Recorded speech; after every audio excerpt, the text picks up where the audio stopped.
My husband's cousin had always been a bit too friendly. So when she slipped into the frame during my bridal party photos, I should have been suspicious.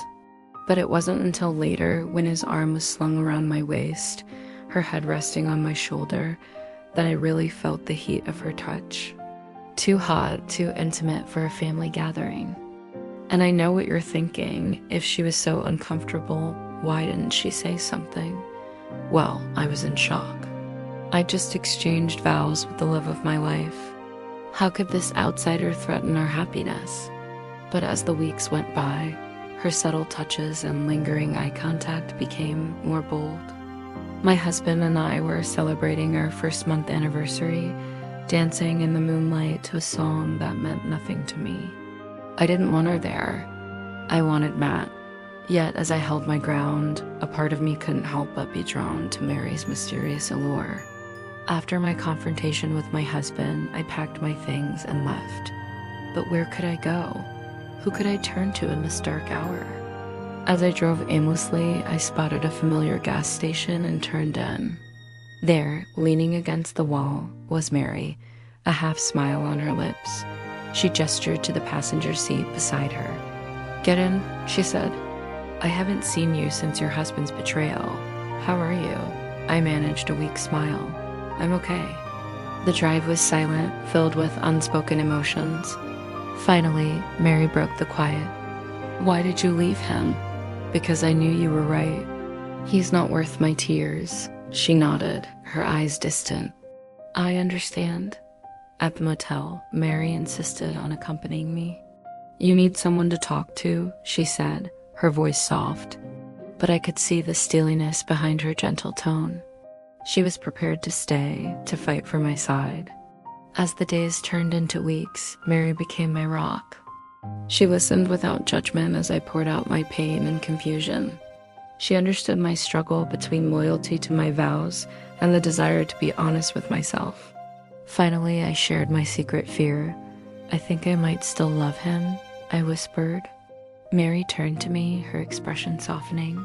"Then go to him," she said. "Don't waste your love on a man who doesn't deserve it.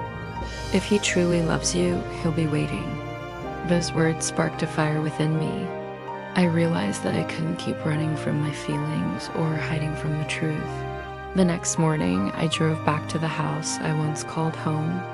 Every inch of it whispered memories, both painful and sweet. As I walked through the rooms, I could almost feel Matt's presence haunting me. But it wasn't until I reached our bedroom that I truly felt his absence. Suddenly, the door burst open and Matt stood there, his face etched with worry. "I've been looking for you everywhere," he said, rushing towards me. "Why did you leave?" "What did I do?"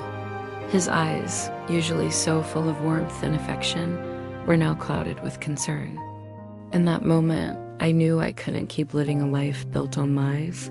The truth, though painful, was essential. I took a deep breath and began to tell him everything. The affair, my doubts, my fears. As I spoke, the weight of those months of deception lifted. It was terrifying, liberating. When I finished, Matt collapsed onto the bed, burying his face in his hands. "I'm sorry," he whispered. "I never meant to hurt you. I was lost, but I want to find my way back to you." I sat beside him, my heart aching for the man I still loved, yet feeling a new sense of strength within myself. "It won't be easy," I said, "but if you're willing to work for it, I want to try to rebuild our marriage." He looked up, his eyes shining with gratitude and determination. "Thank you," he whispered. "I promise I'll never let you go again." We spent the next few weeks in a blur of apologies, promises, and plans. Matt threw himself into repairing the damage he caused, proving his love through small acts of kindness and grand gestures of affection. He cooked meals, listened patiently, and never asked me to choose between him and his cousin. It was agonizing, but ultimately solidified my decision. 2 months after my return, I stood in the same chapel where I'd said my vows, except this time I wasn't a blushing bride. Sunlight streamed through the stained glass windows, painting the room in hues of gold and crimson.